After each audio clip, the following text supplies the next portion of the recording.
The Trump administration's peace plan for Gaza calls for an international force to disarm Hamas. It's hard to find experts who think this will work. I am now declaring the International Stabilization Force is dead on arrival. I'm Marco Werman. And I'm Carolyn Beeler. The latest on the path to peace in Gaza. In South Korea, multi-generational households are becoming less common. Lots of older folks are now living in big cities all alone. Many seniors now live long. They live long but not healthy. Also today, the rebuilding in Jamaica is just beginning after Hurricane Melissa devastated parts of the island. Everything ripped up, not the green, lush scenery that we know and love. That's all been changed. That's all ahead on The World. This is The World. I'm Marco Werman. And I'm Carolyn Beeler. Thank you for joining us this Wednesday. Israel says it will reopen the Rafah border crossing in southern Gaza in the coming days. That would allow Palestinians to leave the territory, which has been extremely difficult for most of the 2 years of war. But there is a big wrinkle. The Israeli government says that until militants in Gaza return all the remains of hostages, people will be allowed to leave Gaza through the Rafah crossing, but will not be allowed to enter. The announcement today was facilitated by President Donald Trump's 20-point Gaza peace plan. It went into effect in October. The nerve center for implementing the plan is located in an industrial zone in the southern Israeli city of Kiryat Gat. Reporter Tova Lazarov went there and met the international team working toward peace in Gaza. The center's work has become one of the few places where progress seems to be happening. The first phase of the ceasefire plan, which should have ended in October, was a cessation of fighting, an increase in humanitarian aid, and the release of hostages. That hasn't been completed yet. The second phase includes the disarmament of Hamas and the entry of an international stabilization force. That force would provide security, train Palestinian police, and demilitarize the Strip. Globally, skepticism is high that Phase 2 can occur as planned, with some even fearing that the war could be resumed. But inside the warehouse, stretched along a small paved street in an often forgotten part of the country, optimism is high.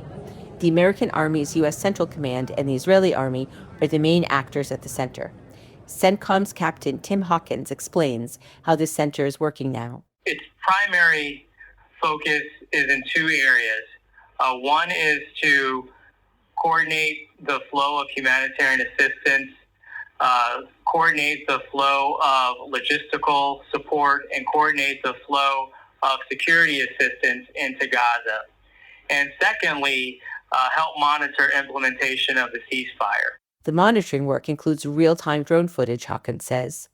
A map of Gaza divided into zones is projected onto one of the walls in front of long rows of black desks, office chairs, and computer screens. The sound of so many people speaking in all corners of the room at the same time creates a constant beat of humming voices. There are pipes stretched across the high ceiling amid fluorescent lights. Concrete pillars dot the room, and green astroturf covers most of the floor. The force of 600 from 40 countries and international organizations, such as the UN, works in a large open room with the feeling of an airplane hangar. It breaks out into 6 working groups that are focused on topics including humanitarian assistance, distribution, and delivery, but also engineering, security, intelligence, and other topics. So that just gives you a sense that their focus really is on doing everything they can to facilitate support that Gazan civilians need. An Israeli military source says that people spend all day coming up with ideas trying to understand what can and can't be done in all the different arenas. Among the questions under discussion on many days is how to improve the flow of aid, how to clear out the rubble from 2 years of Israeli bombing, and how to create a support system for the International Stabilization Force. Those in the room, Hawkins says, understand how unique and significant their work is. It is definitely something historic and special. It's an opportunity. And what we are focused on doing is maintaining this opportunity for the different parties to come together and take advantage of it by helping achieve lasting peace. The UN Security Council ratified the Trump plan in November, including a loose mandate for the stabilization force. Ramiz Al-Kabarov, UN's Deputy Special Coordinator for the Middle East peace process, later told the Council the center's work had helped improve what had been a catastrophic aid situation, but much more needs to be done. Among the sticking points are Hamas's delay in the promised return of all the deceased hostages, Hamas's refusal to disarm, and the absence of the promised international stabilization force. Middle East analyst Ahmed Fouad Al-Khatib of the Atlantic Council spoke at an event put on by Media Central and Media Service in Jerusalem. He says there's no way an international force designed to get rid of Hamas will materialize. I am now declaring the International Stabilization Force is dead on arrival. It has failed to materialize, and it is not going to happen in accordance to how the Trump administration envisioned it. Al-Khatib says to remove Hamas from the picture, private military contractors, which are often used in conflicts from Iraq to Afghanistan, should be employed to spearhead the fight. Then the International Stabilization Force can move in, and then you can have elements of the PA come in, and then you're just mopping up remnants of Hamas. There is a way. Hamas is not the only or the first or the last guerrilla group to have ever existed in a small piece of geography that is hiding behind civilians. Retired Israeli Colonel Dr. Ofer Guterman is a researcher at the Institute for National Security Studies. He says whether an international stabilization force, the ISF, or a Palestinian one were to enter Gaza, it's unlikely either would want a full-on war with Hamas. He describes the issues this way. Hamas is saying we are not going to disarm ourselves. The ISF and the Palestinian force are not ready and won't be ready for months. And Israel is saying we won't let reconstruction happen before we see demilitarization and disarmament. So how can it succeed?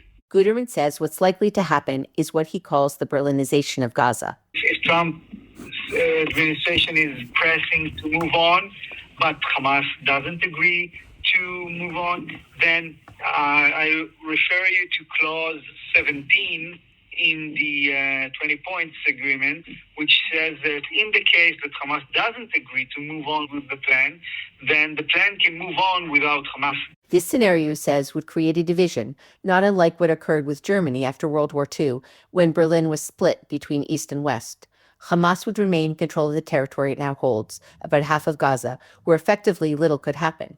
Construction and non-Hamas governance could begin, he says, in the areas of Gaza now under Israeli control. So in this way, creating two entities, one is, let's say, Hamastan, and the other is an Israeli security strip, which hopefully, gradually, more and more becomes a separate, alternative, competitive political territory and entity to the, let's say, the Hamastan territory.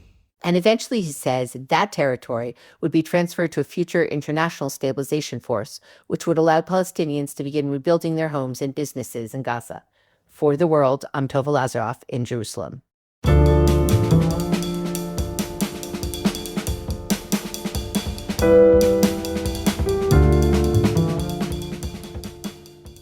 In India this week, a smartphone app sparked a big debate about government access to people's phones. It happened after an official directive was leaked to the public. The Indian government wanted tech companies to pre-install a state-owned security app on all new smartphones. Some companies, including Apple, refused to comply with the order, according to Reuters.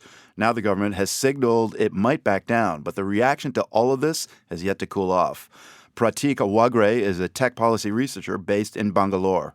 What basically happened was there was a story that broke earlier this week that said, as you pointed out, device manufacturers and anyone who imports phones to India were directed to pre-install this app called Sanchar Saathi, which loosely translates into communication companion in English.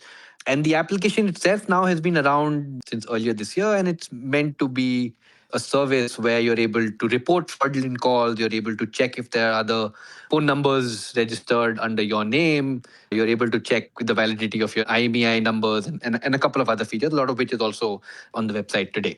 So, in other words, if you were working in the government in India and you spotted fraud, or maybe in a business you spotted fraud, you'd use this app to kind of report it. Is that the idea? So you're able to report if your phone has been lost or stolen, right? And then it asks you for your IMEI number. One of the other things that it was also doing was that when it was installed on the phone, it would be able to communicate with the centralized database. Like a government centralized database. And if that IMEI was reported lost, it would block the phone, and some devices were recovered that way. I don't know the exact numbers, but the government has put out a press release to this effect in the sense that, it helped with some of that. So these were a couple of things that it did. So spin that out for us, Pratik. What are people's concerns around this app? The concerns were really stemming from a couple of things, right? One is that this was all happening essentially without people consenting to it, people agreeing to it.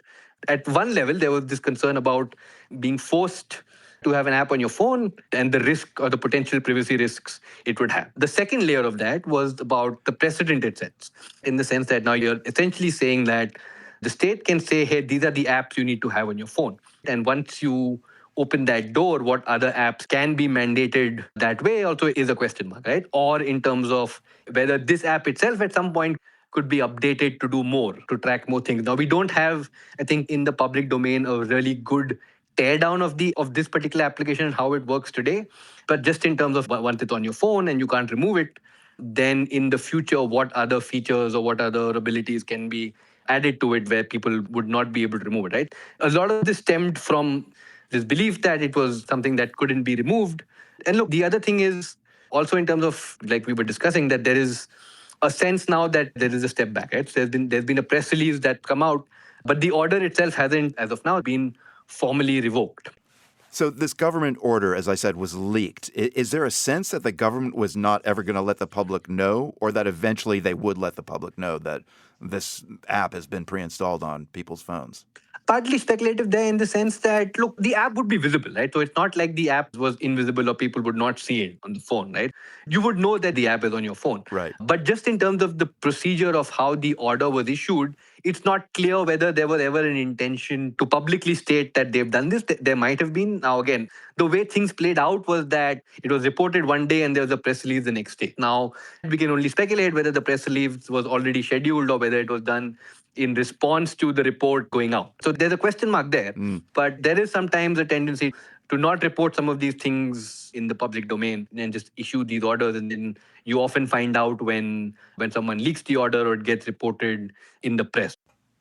So, Pratik, how common is it for the Indian government to make directives like this without public knowledge? It's fairly common. It's hard to put a number per se, but it's not uncommon to have directives issued that go directly to the companies. And again, some of the regulation is written in such a way that the orders can't be made public. That's in a slightly different context. If you look at the regulation that talks about blocking websites or blocking social media accounts, that's written up in such a way that confidentiality is often invoked, right? So, for example, if the government directed Twitter to take down or X to take down a post that I had submitted and it gave Twitter XYZ reasons for doing so, Twitter wouldn't be able to tell me what those reasons are because there is confidentiality baked into the law itself, right? So in some cases, the laws are designed that way. In some cases, you also have like this, where an order is just sent out directly to companies and there isn't any sort of public consensus process that happens before it for something like this that potentially affects so many smartphone users. And is what you're seeing now with this leaked order, how does public reaction compare to other directives that the government has tried to slide through? So in this case, there's definitely been a stronger reaction than some other cases. And I think that probably explains why there seems to have been a change. Right now, of course, the government, it's unlikely that they will admit that they've taken a step back. But just judging by text of the order and how things change, it seems like they've shifted track a little bit. And so that's normally when there's pushback of this sort or when there's pushback that's this loud, sometimes there is a change in course. Pratik Wagre is a tech policy researcher based in Bangalore. He was walking us through the recent controversy in India around a government-mandated smartphone app. As winter tourist season kicks off in the Caribbean, we check on Jamaica's recovery from Hurricane Melissa. That is next. You are listening to The World.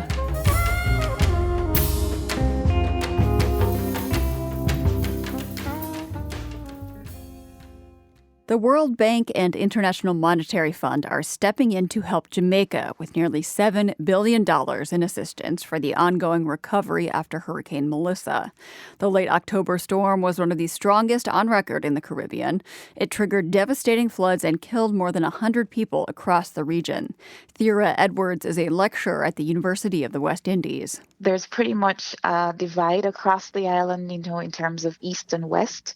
The western end of the island was the hardest hit, but eastern end, while not the hardest hit, was not without having effects. Edwards spoke with us today from Kingston, Jamaica, about those effects and the recovery efforts. She says 6 weeks after the storm, electric utility workers have restored power to about 80% of the island. They have been working very hard. They were very proactive in that they brought in support from overseas companies to help them with restoration in the immediate aftermath. Don't want to leave out anybody, but I'll just hail our neighbors from Trinidad and Tobago in the Caribbean who sent not only staff but bucket trucks to help with restoration of power in Jamaica. The terrain is difficult, and in some places, such as the parish of St. James, it's not just restoring power, but pretty much building out the whole power system from the ground up. I'm wondering if you've been to any of the places that have been most impacted recently and what those look like, if you could paint us a picture. I have only been to the center of the island, not the extreme western parishes. I've certainly seen lots of photo coverage and heard first-person accounts. The winds were some of the strongest ever recorded, and it left a lot of defoliation. When you look up on the hills and mountains of Jamaica, you see the brown, you see the loss of leaves, you see palm trees without fronds. So there's this brown, gaunt look to the landscape. You've had notable landmark places in Jamaica like Holland Bamboo Avenue, as it's frequently known. We have Wyas Falls, and those places almost have an apocalyptic look. Everything ripped up, not the green, lush scenery that we know and love. That's all been changed. So it adds to the desolation of the destroyed buildings, or the buildings without roofs, is that the green, lush, tropical image you have of the island has been changed.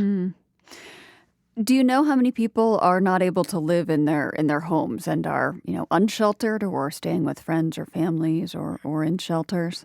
We have roughly 279,000 persons that are displaced based on household figures, and that's coming out of a report from yesterday.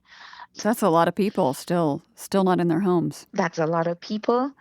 Their numbers also say 74,000 with tarpaulins being distributed to cover their homes so that they at least can stay dry within their homes. What's their long-term scenario? Is it clear how many people's homes can be repaired versus how many will need to rebuild completely? It varies. One thing I do know is that we are determined and resilient. Persons went out and started, salvaging, whether it was zinc for roofing, or basically what can we do to make somewhere habitable. And it's not just houses. We've lost some significant heritage sites, like the parish church in Black River, which has stood for centuries, and several other landmark cultural sites have been impacted. The kind of things you can't really put a dollar figure on the damage. You can't put a dollar figure on the damage. It's history, it's sense of community. These are places that people have strong emotional and community ties to seeing. It's part of their daily landscapes as they go to and fro. And so it also affects them mentally because they've lost the sense of the familiar. So what kind of a timeline are you looking at there until rebuilding is complete and things are back to pre-Melissa status quo? I don't think we even really have a handle on that because there are so many dimensions to what Jamaica pre-Melissa was. There are things such as the health sector, which had damaged hospitals and health centers. We have schools. A lot of schools were impacted severely and will not be able to open and have not reopened. We've had some schools where they were being used as emergency shelters. They have not been able to take back in their own students for classes because the shelter situation remains. Melissa was one of the most powerful Atlantic storms ever recorded, as I have mentioned. I'm wondering, being there and living there, how it felt compared to any other storm that you have lived through. I've lived through quite a few of the big ones. I lived through Gilbert. I lived through Ivan. I've been through Beryl last year, and of course this year, Melissa. And I would say this one was a long wait. It was almost like waiting for something at a doctor's office. Like, you're going for a shot and you don't like having vaccines or injections. You're afraid of needles. And you're sitting there waiting for your name to be called, and you get to the stage of, can we just get it over with? Right. Because it was moving so slowly, it stalled over the seas. And every day when you thought, okay, it's going to be today or tomorrow, you heard not yet. So we had this very long build up to the storm, and we knew it was going to be bad. And you just wanted to see what it was going to be, what it was going to do, and be on the other side of it, so to speak. And so there was a mental component, a mental health component, where persons just had extremely frayed nerves. And it's something that we are now looking at as another dimension to hurricanes and these increasing storms, is the mental toll of it, not just when your life is upended, but what happens as you wait and as you go through the storm. Right. We have seen Jamaican tourism officials saying that the island is open for visitors. But in this conversation here, we're hearing there is still a lot of recovery and rebuilding to be done. Can you talk me through how both of those things are true at once? That tourists are welcomed and accepted, but there's still this damage. All right. So it is very location dependent. Is it on the south coast? Is it on the north coast? What was the hotel like? Did it have a lot of open panes of glass? How close they were to the sea? Some places had not just wind damage, but they had storm surge, which brought the sea in. So the damage varies. So the places that are opening, because today is December 3rd, and December 1 is traditionally the opening of the winter tourist season. So it's a double whammy being a late season storm, in that it came just before the start of the winter tourist season. So that is significant. Huge part of the economy there. For us. Right. Thierra Edwards is a lecturer at the University of the West Indies, and she spoke with us from Kingston, Jamaica. You're listening to The World.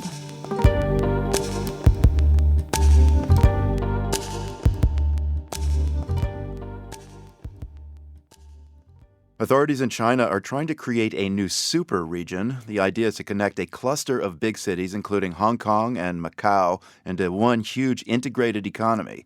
In part 3 of his series from China this week, The World's Jeremy Siegel reports on how Chinese authorities are putting the young, tech-heavy city of Shenzhen at the center of this regional project.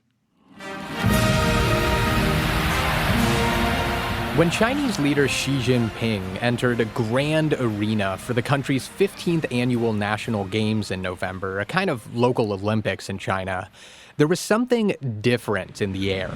让我们隆重有请中共中央总书记、国家主席、中央军委主席。 It wasn't just that Xi had emerged victorious from a high-stakes trade meeting with U.S. President Donald Trump a week earlier. It was that these national games, unlike the previous 14 before them, weren't hosted by a single city, but the Greater Bay Area, China's new name for the Pearl River Delta, a region of some 11 cities, including Hong Kong, Macau, and Shenzhen. 广东、香港、澳门体育代表团。 In the weeks leading up to the event, massive banners were hung throughout the 3 cities touting the Greater Bay Area as host. I spot one just outside of the Hong Kong sake bar where I meet Donald Lowe, who the bartender affectionately refers to simply as Professor. Cheers. Lowe is a professor of public policy at the Hong Kong University of Science and Technology, and something of an expert on China's ambitious Greater Bay Area plan, an effort to transform the area traditionally known as the Pearl River Delta, the most populous region in the world, into a singular economic powerhouse. Let's talk a little bit about the Greater Bay Area initiative, because it's not really a term, at least like from what I've seen, you heard much about until somewhat recently, and now you see the region referred to that way a lot more. What's behind that? The Greater Bay Area, the idea was to link up these key nodes, right, in the region, 9 mainland cities like Hong Kong and Macau, and link them up through better connectivity, better infrastructure, transport infrastructure, highways, and so boost domestic consumption, boost domestic demand as an engine of growth. But that growth has been uneven. Every city except for Shenzhen has grown more slowly than the national growth rate of about 5%. That's evident on the ground in Hong Kong, where tourism is a key part of the local economy. Iconic British-style double-decker buses used to be full of visitors year-round, but now it's not unusual to see one go by with just a handful of passengers. In Shenzhen, which Xi Jinping has explicitly stated will be the engine of the Greater Bay Area, the economy is booming thanks to a thriving tech industry. This is the voice of Kit, a 20-something man who was born in mainland China but moved to Hong Kong as a kid. He asked that we not use his last name. Kit now splits his time between Hong Kong and Shenzhen, just a 15 to 25-minute ride away thanks to a new bullet train connecting the cities. Kit says Shenzhen's growth in recent years has been extraordinary, and he plans to settle down there rather than Hong Kong because of the opportunity the city offers. Shenzhen was the first city in China to welcome foreign investment and market capitalism in the 1980s. At the time, Professor Lowe tells me, Chinese leaders wanted to replicate the success of Hong Kong, then under British rule. The explicit mission, the explicit goal was for Shenzhen to learn as much as it can from Hong Kong. And it's very telling now that, the question is now turned on its head. And what can Hong Kong learn from Shenzhen? Under China's Greater Bay Area plan, Lowe says Hong Kong could benefit from a more symbiotic relationship with Shenzhen, serving as the financial center where Shenzhen-based tech companies can raise capital and get listed on the stock exchange. But so far, new connections between the two cities have mostly benefited the mainland. When I hop on the bullet train to Shenzhen, I can see that firsthand. Decades ago, the vast majority of intercity trips were made by mainlanders visiting Hong Kong. But today, there are double the number of border crossings into Shenzhen, and my train is full of Hong Kongers headed to the mainland to see the engine of the Greater Bay Area. For the World, I'm Jeremy Siegel, Hong Kong.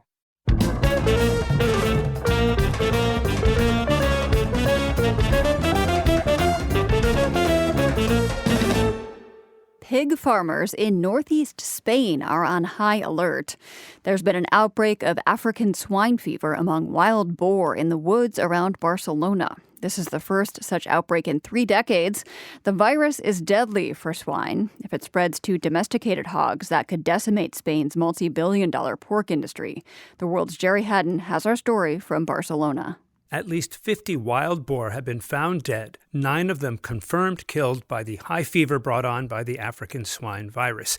The outbreak is here in a huge forested park called Collserola, which sits above Barcelona and extends for miles. 9 boar doesn't sound like a lot, but the African swine virus is highly contagious. And this park has tons of boars. I know because we live in Collserola. At night, out in the woods, the huge, hairy beasts can make a serious racket. Park officials say there are nearly 1,000 roaming out there. And all around the park are farms where ranchers raise the wild boar's domesticated cousins. Outside this slaughterhouse, not far from Barcelona, trucks line up to drop off their squealing loads. This is big business. Spain is the world's third largest producer of pork products, and Catalonia, here in the northeast, is ham central. At a local market in Barcelona, Ferran Garcia Margarit's family has been selling cured, acorn-fed Serrano ham for 80 years. His top-shelf meat costs around $100 a pound. Hay gente que no come carne, pero el jamón está a otro nivel. Even people who don't eat meat make an exception for Spanish ham, Margarit tells me. It's next level. There's no ham like Spanish cured ham, he says, which is why we export so much of it. Spain's pork industry is valued at around $10 billion, but the mere threat of the swine fever is already taking a slice off profits. Since the appearance of the virus, 20 countries have banned or partially banned Spanish pork imports, including Mexico, China, and Great Britain, where trucks stuffed with chops and sausages have been stopped at the border. That's because the African swine fever virus is tough. It can even survive the curing process the meat undergoes, living on for months, say, in cold cuts. It does not affect humans, only pigs, but it still scares importers. In Spain, the stalled exports could create a national glut. Margarit says he worries that it could push his prices down, and without a single case yet found on a farm. A veces estas cosas que pueden pasar sobre, por ejemplo, la enfermedad porcina.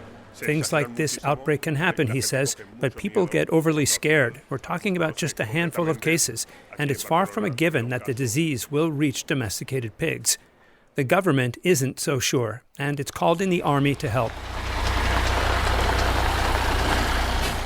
At a temporary base of operations on the edge of the Collserola Park, dozens of red emergency trucks from the Army's Special Disaster Unit roll past. One carries a dead boar found in the woods. The truck gets sterilized in case the virus has gotten on the chassis or wheels. The Army, with local engineers and police, have secured a 4-mile perimeter around where the first dead boar was found. Lieutenant Colonel Joaquin Núñez told reporters yesterday 150 soldiers were now moving slowly through that area. Unas 20 patrullas ahora mismo a pie. Una patrulla sobre el terreno tienen que ir rastreando minuciosamente. We've got 20 patrols on the ground, he said outside the base. They have to sweep the zone meticulously to find any dead animals. When we find them, he said, we hand them over to the specialists for analysis. As for any found alive within that perimeter, park rangers have orders to shoot them. Meanwhile, the rest of the Collserola Park has been closed. That means millions of people from 64 towns on its edge must stay out until further notice. Like the military trucks, people's sneakers or bicycle tires could inadvertently pick up the virus and transport it somewhere else. As for where the disease came from, Oscar Ordeix is with the Regional Ministry for Agriculture. No sabem l'origen encara, però sí que podria ser algun dels orígens. We just don't know yet, he told reporters this week, but the culprit could be a ham sandwich, tossed, say, from the window of a moving car. Should a wild boar then eat said sandwich, that could set the spread of the virus in motion. For the World, I'm Sherry Haddon, Barcelona. In Ukraine, the military relies heavily on civilians to keep the troops well supplied. They send food, drones, and medical kits to the front lines. They even provide vehicles to evacuate the wounded.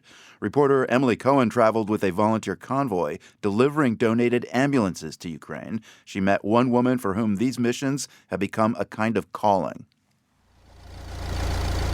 It's 6 a.m. outside of a hotel parking lot in Katowice, Poland. A line of ambulances is warming up in the cold morning air. I hop in the passenger seat of a mustard yellow Mercedes Sprinter ambulance. 44-year-old Oksana Berleva is driving. I came the day before yesterday. In a bus, I spent 22 hours. From Kyiv to Katowice, it's crazy. She's here to drive a donated ambulance back to Ukraine. This is her 19th trip transporting SUVs, trucks, and ambulances to her country.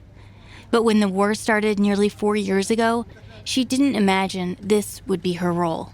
But there is something in our nation that we woke up, all of us woke up in 22nd Literally and figuratively, she and her neighbors were handing out coffee to soldiers one day and loading magazines into Kalashnikovs the next.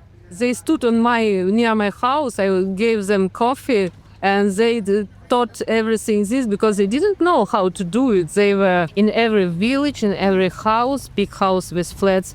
It was some guy or veteran or just a colonel or somebody who had experience of war. And he said, we just meet here. Much of Ukraine's defense runs this way, not through official government channels, but through people like Berleva, regular citizens on Telegram channels, raising money, planning what to do. In fact, there's a volunteer group, the Territorial Defense Forces, made up of regular people fighting alongside the country's army. Berleva eventually found her place helping her country as a driver.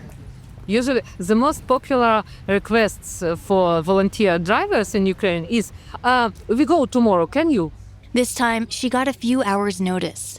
A used ambulance dealer in France, working with an American NGO, had lined up a convoy of more than 24 vehicles heading into Ukraine.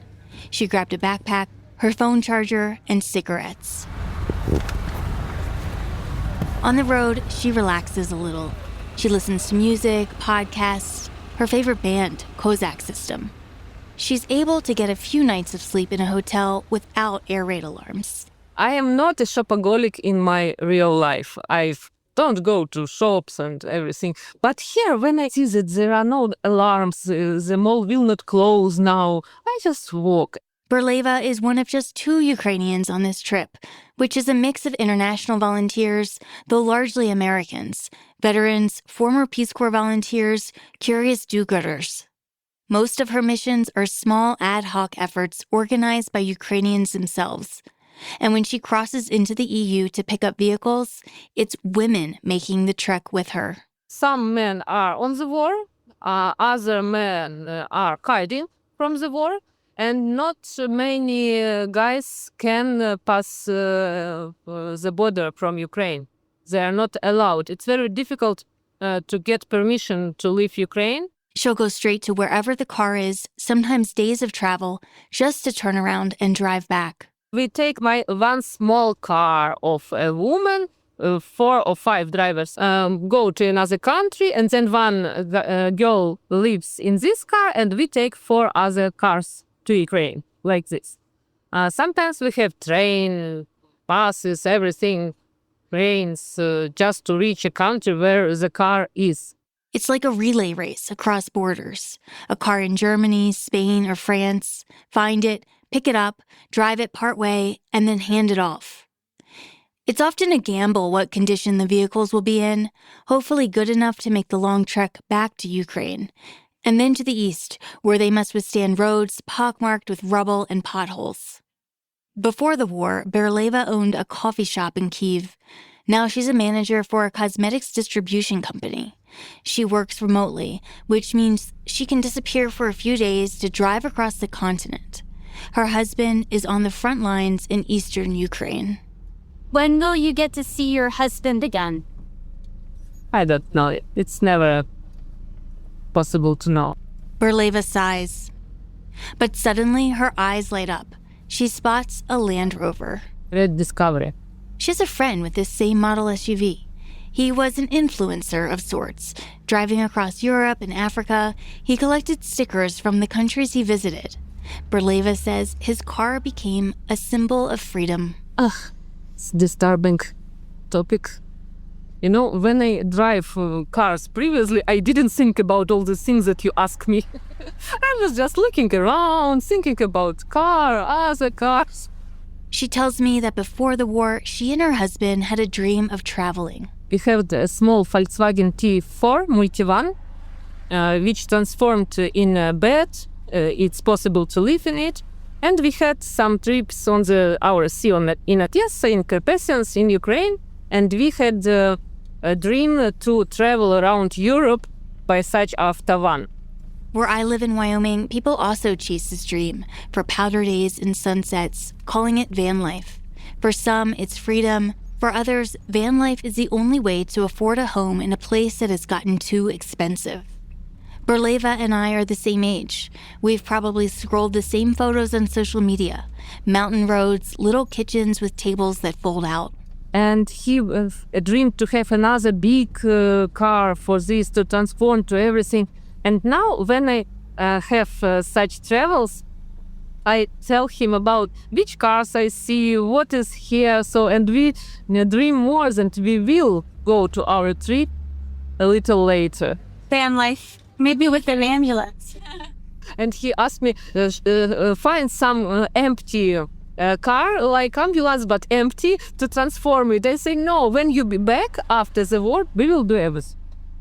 Berleva pauses, tears up, and then looks down at her phone.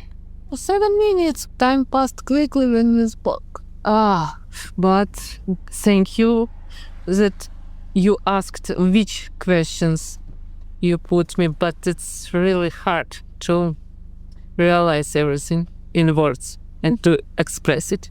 We're almost at our stopping point for the day, a rest area before crossing the border back into Ukraine. The easiest way is to be a refugee from Ukraine, just to leave the country, and that's all. But maybe those who are in Ukraine now, they write the history of this land.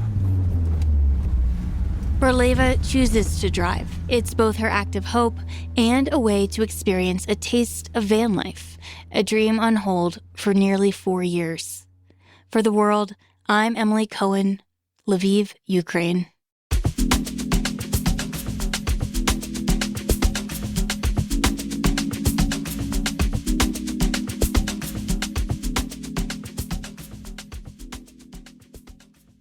In South Korean cities, it's not uncommon to see groups of retirees hanging out in public parks and playing board games. The most popular ones are Jangi and Paduk, also known as Go. But in South Korea's capital, Seoul, there's now one fewer place for seniors to get their game on. Jason Struther visited the park where board games are banned and discovered that the real reason senior citizens show up is not necessarily to play games, but for something more essential.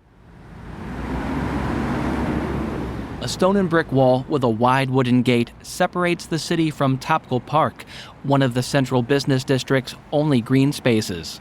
Kim Myun-sun is sitting on a bench under a pine tree with a couple of friends. I ask the 88-year-old what he likes most about this park.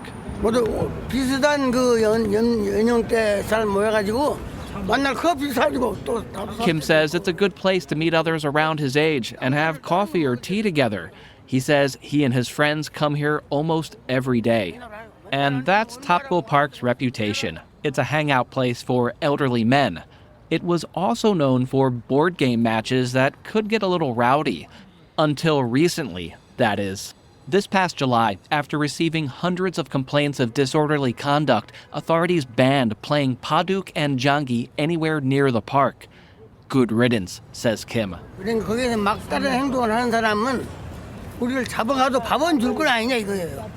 Those guys were out of control, he says. They drank a lot and didn't care if they got arrested. They acted like they had nothing to lose. But not everyone sees it that way. Jo Song-yeop is sitting by himself on the steps of a tiled roof pavilion. He's 83 and says playing these games together was one reason why many seniors came here. And as Jo knows well, coming to the park can be a lifeline.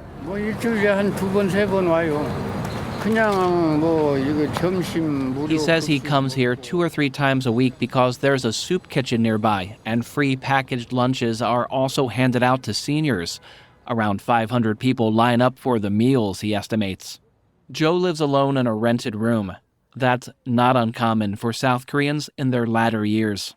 They experience social isolation. It's increasing dramatically in recent decades. Grace Chung is a family studies professor at Seoul National University. Traditionally, Korea was very much about like multi-generational living, but that's pretty much disappeared in urban areas. That's not the norm. Compounding the isolation is poverty, Chung says. Among wealthy nations, South Korean senior citizens are the poorest. That's according to the Organization for Economic Cooperation and Development. It's also one of the world's fastest aging societies. 20% of the population is over 65, and that number is expected to rise. Chung says many retirees have low or no pensions, and their families can't afford to care for them. One positive thing, she notes, is that seniors have access to great medical treatment thanks to universal health care. But, when it comes to long-term care, many seniors now live long, and they live long but not healthy. A lot of them struggle with chronic illness, limited mobility, emotional loneliness, and things like that. I don't think Korea is there yet. But there are organizations trying to offer alternatives to loneliness. An end-of-year recital was underway when I visited the Seoul Senior Welfare Center. Over 1,000 elderly men and women come here every day. They participate in all kinds of classes, from learning how to play traditional instruments to studying philosophy. General Manager Yoon Bitna says the center does more than just provide fun activities for these seniors. It also helps them cope with the mental health challenges of aging.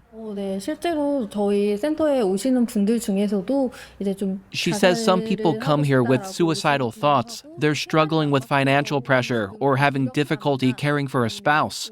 So the center has counselors on hand to talk about depression and also offers family and group therapy sessions. For some seniors, coming to the center gives them new purpose. I spoke with 74-year-old Hwang Kyu-hwa just before her dance troupe's performance.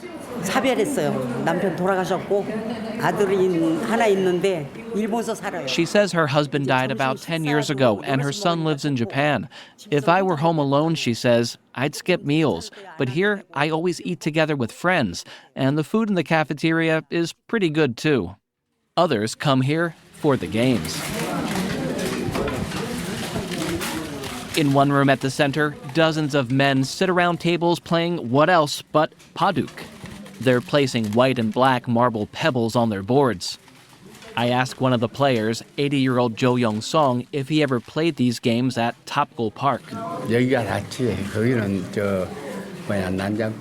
He says no, it wasn't appealing. It's a lot nicer to play inside here at the center.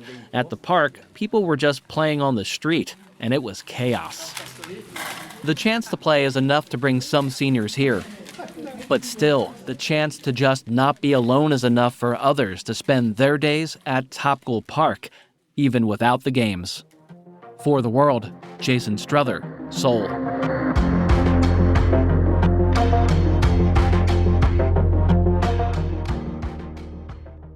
Playing for any Premier League soccer team is a pretty big deal. Manchester City's Erling Haaland has just entered an even more elite group, the 100 Club. Jeremy Doku. And it was left for Haaland. And there's the landmark goal. 100 in double-quick record time in the Premier League. Haaland scored his 100th Premier League goal in a match against Fulham last night. The Norwegian striker reached the milestone in record time. It took just 111 games to score those 100 goals. Doesn't take much math to know that's pretty impressive. After the game last night, the 25-year-old said he knew how close he was to the record before kickoff. That's what I tried to do. I tried to help the team with scoring goals, and that's my job. No big deal.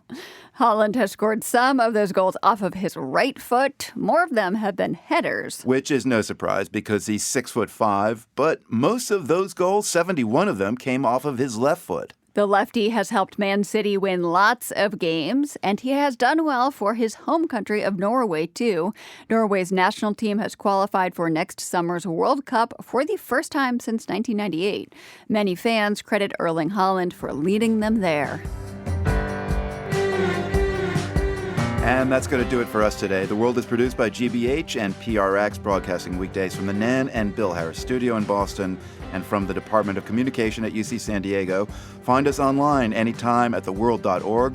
Also, check out our original reporting on YouTube. You can subscribe to our channel there as well. I'm Marco Werman. And I'm Carolyn Beeler. Join us back here tomorrow. The World is supported by the John D. and Catherine T. MacArthur Foundation, committed to building a more just, verdant, and peaceful world. macfound.org. by the Lumina Foundation, committed to a fair, universal system for learning beyond high school that offers every American the chance for a better life. LuminaFoundation.org. And by FJC, a foundation of philanthropic funds serving the nonprofit sector with donor-advised funds, fiscal sponsorship, bridge lending, and more. FJC.org. The World's theme music is composed by Ned Porter. The World is a co-production of GBH Boston and PRX. More information at theworld.org.